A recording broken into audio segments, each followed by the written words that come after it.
Hey Joe fans, JoeFan82 here. So the FSS 6.0 preview images have all been released, and I thought it would be good to take a look. Unfortunately, I was not able to sign up for FSS 6.0 at this time. I just couldn't swing it financially, but it would still be good to take a look and see if there's anything that I might want on the secondary market. So let's take a look.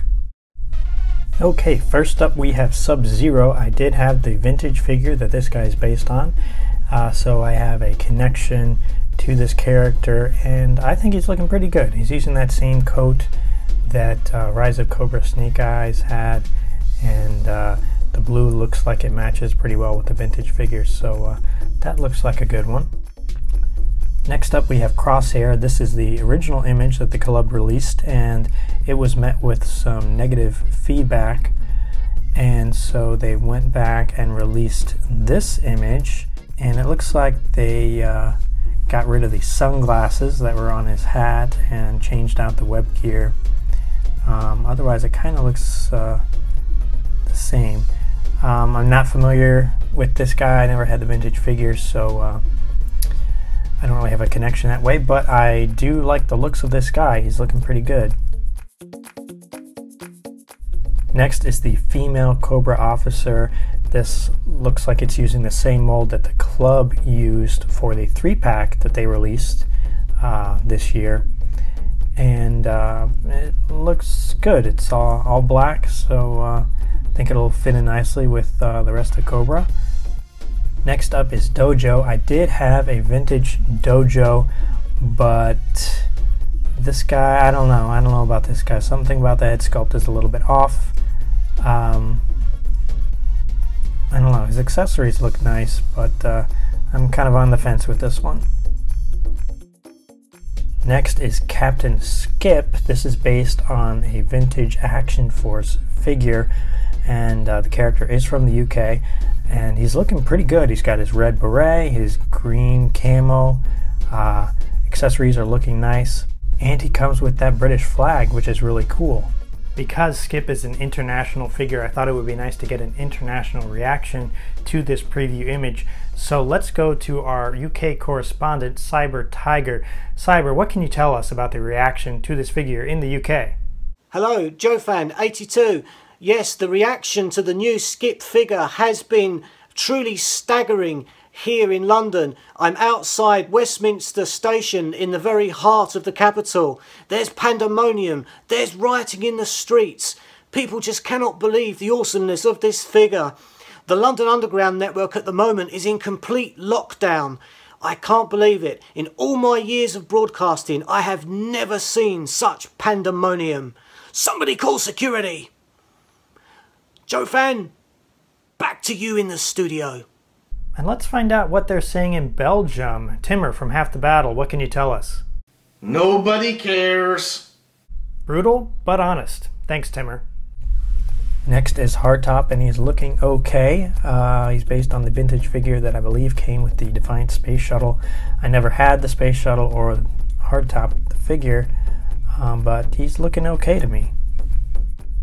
And Guillotine, I believe this is the Eel Commander or Eel Officer, and I think it's a new head sculpt, which we see there on the bottom, which looks pretty good. I like that skull saber or knife that he's coming with. That's a kind of a cool looking figure, so I like the looks of him. Next is Jonas, hashtag Jeffries. He looks like he has a little felt scarf or cloth scarf, and I think the vintage figure had the same thing. He's looking okay, I guess. I'm not sure about those goggles on his helmet, if those will be molded on. It looks like they're not, but if they're not, hopefully they're not too big, which is what we've seen in other figures, that if the goggles are a separate piece, they tend to be too big to actually function over the face, over the eyes. Otherwise, he's looking okay. Nothing too exciting there. This figure is one that I would probably end up looking for on the secondary market for sure. This is Rampart. I'm very familiar with this guy from the Deke series. This figure is looking good. He's got the goggles over his face, which is good. I don't know if they're molded on or if it's a separate piece, but he's looking pretty good. So there you go. Next is Verona, another female figure, which we need. And she's looking okay.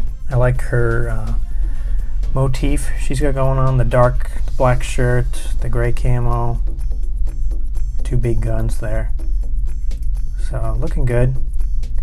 Next is Windmill. This is kind of a goofy looking guy.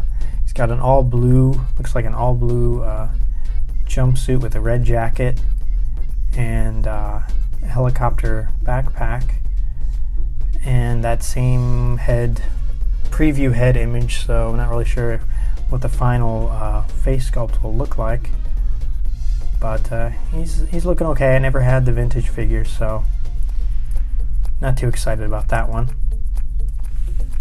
And last but not least, we have Worms. This is a very odd, strange looking figure that I don't know, I'm not really sure what to think about this guy. Timmer at Half the Battle recently reviewed the vintage figure, and he is an odd guy. So I don't know. I don't really know what to say about this one. But he looks like he's got some medals there on his upper left on his jacket. So maybe he's a decorated officer in the Cobra forces. I'm not sure what is he holding in his left hand. Looks like either a maybe a little missile or a maraca. I'm guessing it's a maraca. He's ready for a party. I'd like to thank Cyber Tiger Retro Toy Showcase and Reviews and Half the Battle Timmer for joining me on this video. If you haven't subscribed to their channels, be sure to check them out. Cyber Tiger does a lot of retro and modern G.I. Joe, Transformers, and other toys. And Timmer does G.I. Joe toys, comics, and the cartoons with a humorous spin, so be sure to check out both those channels. Thanks, guys. Well, that wraps up this video. I hope you enjoyed it. Be sure to subscribe so you don't miss any of my future videos, and let me know what you think about these figures in the comments. Thanks for watching, and I'll see you next time.